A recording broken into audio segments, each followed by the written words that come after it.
Hi hello ನಮಸ್ಕಾರ ಸ್ನೇಹಿತರೆ. ಸರ್ಕಾರಿ ಯೋಜನೆಯ ಹೊಸ ಒಂದು ಅಪ್ಡೇಟ್ಗೆ ನಿಮಗೆಲ್ಲ ಸ್ವಾಗತ. ಸ್ನೇಹಿತರೆ, ಈ ವಿಡಿಯೋದಲ್ಲಿ ನಿಮಗೆ ಪ್ರತಿ ತಿಂಗಳು 1200 ರೂಪಾಯಿ ಸಿಗುವಂತ ಒಂದು ಗೌರ್ಮೆಂಟ್ ಸ್ಕೀಮ್ ಬಗ್ಗೆ ತಿಳಿಸ್ಕೊಡ್ತೀವಿ. ಸ್ನೇಹಿತರೆ, ಈ ಒಂದು ಯೋಜನೆ ಬಗ್ಗೆ ಈಗಾಗಲೇ ಸಾಕಷ್ಟು ಜನರಿಗೆ ಗೊತ್ತಿರುತ್ತೆ. ಹಾಗೇನೆ ಕೆಲವರು ಅಪ್ಲೈ ಮಾಡಿ ಹಣ ಕೂಡ ಪಡ್ಕೊಳ್ತಿರ್ತೀರಾ. ಆದ್ರೆ ಇನ್ನೂ ಕೂಡ ಈ ಯೋಜನೆ ಬಗ್ಗೆ ಯಾರಿಗೆ ಗೊತ್ತಿಲ್ಲ ಅವರಿಗೆ ಈ ವಿಡಿಯೋ ಸ್ನೇಹಿತರೆ. ಅಂತವರು ಕೂಡಲೇ ಈ ಯೋಜನೆಗೆ ಅರ್ಜಿ ಸಲ್ಲಿಸಿ ಪ್ರತಿ ತಿಂಗಳು 1200 ರೂಪಾಯಿ ಪಡ್ಕೊಳ್ಬಹುದು ಸ್ನೇಹಿತರೆ. ಹಾಗೇನೆ 1200 ರೂಪಾಯಿ ಪಿಂಚಣಿ ಅಷ್ಟೇ ಅಲ್ಲದೆ ಇನ್ನೂ ಕೆಲವೊಂದು ಸವಲತ್ತು ಈ ಯೋಜನೆ ಮೂಲಕ ನಿಮಗೆ ಸಿಗುತ್ತೆ ಸ್ನೇಹಿತರೆ. ಈ ಯೋಜನೆ ಬಗ್ಗೆ ಎಲ್ಲಾ ಇನ್ಫಾರ್ಮೇಶನ್ ಅನ್ನ ಈ ವಿಡಿಯೋದಲ್ಲಿ ಕಂಪ್ಲೀಟ್ ಆಗಿ ತಿಳಿಸ್ಕೊಡ್ತೀವಿ. ಹಾಗಾಗಿ ವಿಡಿಯೋನ ಎಲ್ಲೂ ಕೂಡ ಸ್ಕಿಪ್ ಮಾಡದೆ ಪೂರ್ತಿಯಾಗಿ ನೋಡಿ. ಹಾಗೂ ಇದೇ ರೀತಿಯ ಸರ್ಕಾರಿ ಯೋಜನೆಗಳ ಹೊಸ ಅಪ್ಡೇಟ್ಗಳಿಗಾಗಿ ನಮ್ಮ ಯೂಟ್ಯೂಬ್ ಚಾನಲ್ಗೆ ಸಬ್ಸ್ಕ್ರೈಬ್ ಆಗಿ ಪಕ್ಕದಲ್ಲಿರುವ ಬೆಲ್ ಐಕಾನ್ ಅನ್ನು ಪ್ರೆಸ್ ಮಾಡಿ ಹಾಗೂ ತಪ್ಪದೆ ವಿಡಿಯೋಗೊಂದು ಲೈಕ್ ಮಾಡಿ. ಹಾಗಾದ್ರೆ ಬನ್ನಿ ಸ್ನೇಹಿತರೆ, ತಡ ಮಾಡದೆ ವಿಡಿಯೋನ ಮುಂದುವರ್ಸೋಣ. ಸ್ನೇಹಿತರೆ, ಈ ಒಂದು ಯೋಜನೆಗೆ ಅರ್ಜಿ ಸಲ್ಲಿಸಿದ ಮೇಲೆ ನಿಮಗೆ ಪ್ರತಿ ತಿಂಗಳು ಕೂಡ 1200 ರೂಪಾಯಿ ನೇರವಾಗಿ ನಿಮ್ಮ ಬ್ಯಾಂಕ್ ಖಾತೆಗೆ ಜಮಾ ಆಗ್ತಾನೆ ಇರುತ್ತೆ.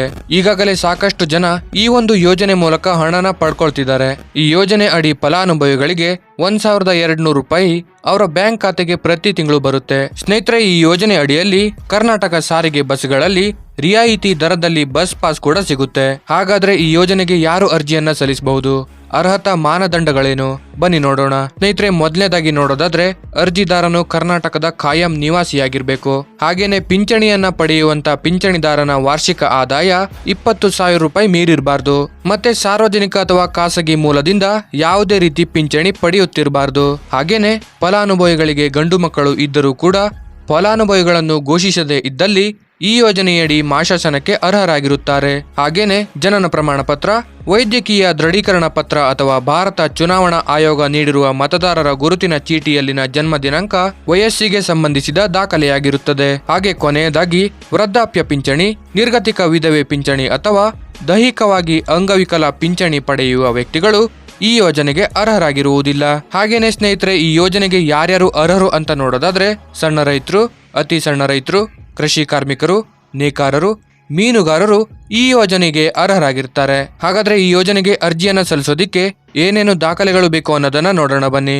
ಸ್ನೇಹಿತರೆ, ಮೊದಲನೇದಾಗಿ ನೋಡೋದಾದ್ರೆ ವಾಸಸ್ಥಳ ದೃಢೀಕರಣ ಪತ್ರ, ಆದಾಯ ಪ್ರಮಾಣ ಪತ್ರ, ವಯಸ್ಸಿನ ಪುರಾವೆ, ರೇಷನ್ ಕಾರ್ಡ್, ಟಿಸಿ ಅಥವಾ ಚುನಾವಣಾ ಗುರುತಿನ ಚೀಟಿ, ಬ್ಯಾಂಕ್ ಪಾಸ್ಬುಕ್ ಈ ಎಲ್ಲಾ ದಾಖಲೆಗಳು ಅರ್ಜಿಯನ್ನ ಸಲ್ಲಿಸೋದಿಕ್ಕೆ ಬೇಕಾಗುತ್ತೆ ಸ್ನೇಹಿತರೆ, ಈ ಯೋಜನೆಯ ಹೆಸರು ಸಂಧ್ಯಾ ಸುರಕ್ಷಾ ಯೋಜನೆ.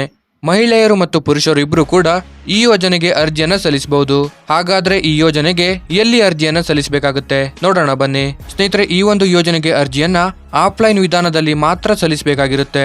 ಅಗತ್ಯ ದಾಖಲೆಗಳೊಂದಿಗೆ ಅರ್ಜಿ ನಮೂನೆಯನ್ನು ಲಗತ್ತಿಸಿ ನಿಮ್ಮ ಹತ್ತಿರದ ಗ್ರಾಮ ಪಂಚಾಯಿತಿ ಕಚೇರಿ ಅಥವಾ ಪುರಸಭೆ, ಕರ್ನಾಟಕ 1, ಗ್ರಾಮ 1 ಕೇಂದ್ರಗಳಲ್ಲಿ ಅರ್ಜಿಯನ್ನ ಸಲ್ಲಿಸಬಹುದಾಗಿರುತ್ತೆ. ಸ್ನೇಹಿತರೆ, ಈ ಒಂದು ಯೋಜನೆ ಮೂಲಕ ನಿಮ್ಮಲ್ಲಿ ಸಾಕಷ್ಟು ಜನ 1200 ರೂಪಾಯಿ ಪಿಂಚಣಿ ಆಲ್ರೆಡಿ ಪಡ್ಕೊಳ್ತಿರಬಹುದು. ಈ ಯೋಜನೆಯ ಮೂಲಕ 65 ವರ್ಷ ಮೇಲ್ಪಟ್ಟ ಹಿರಿಯ ನಾಗರಿಕರಿಗೆ ತಿಂಗಳಿಗೆ 1200 ರೂಪಾಯಿ ಪಿಂಚಣಿ ಸಿಗಲಿದೆ. ನಿಮ್ಮ ಮನೆಯಲ್ಲಿ ಕೂಡ 65 ವರ್ಷ ಮೇಲ್ಪಟ್ಟವರು ಯಾರಾದ್ರೂ ಇದ್ದು ಇನ್ನೂ ಕೂಡ ಈ ಯೋಜನೆಗೆ ಅರ್ಜಿ ಸಲ್ಲಿಸಿಲ್ಲ ಅಂತಾದ್ರೆ ಕೂಡಲೇ ಈ ಯೋಜನೆಗೆ ಅರ್ಜಿ ಸಲ್ಲಿಸುವ ಮೂಲಕ ಪ್ರತಿ ತಿಂಗಳು 1200 ರೂಪಾಯಿ ಪಿಂಚಣಿ ಪಡೆದುಕೊಳ್ಳಬಹುದಾಗಿದೆ. ಸ್ನೇಹಿತರೆ, ಈ ಒಂದು ಯೋಜನೆಗೆ ಅರ್ಜಿಯನ್ನ ಸಲ್ಲಿಸಿದ ನಂತರ ನಿಮ್ಮ ಎಲ್ಲಾ ಡಾಕ್ಯುಮೆಂಟ್ಗಳು ಸರಿಯಾಗಿದ್ರೆ 2 ರಿಂದ 3 ತಿಂಗಳ ಒಳಗೆ 1200 ರೂಪಾಯಿ ಪಿಂಚಣಿ ಪ್ರತಿ ತಿಂಗಳು ನಿಮ್ಮ ಖಾತೆಗೆ ಬರುತ್ತೆ. ಸ್ನೇಹಿತರೆ, ನಿಮಗೂ ಕೂಡ ಈ ಮಾಹಿತಿ ಇಷ್ಟ ಆಗಿದ್ರೆ ತಪ್ಪದೇ ವಿಡಿಯೋಗೊಂದು ಲೈಕ್ ಕೊಟ್ಟು ಇದೇ ರೀತಿಯ ಹೊಸ ಮಾಹಿತಿಗಾಗಿ ನಮ್ಮ ಚಾನಲ್ಗೆ ಸಬ್ಸ್ಕ್ರೈಬ್ ಆಗಿ.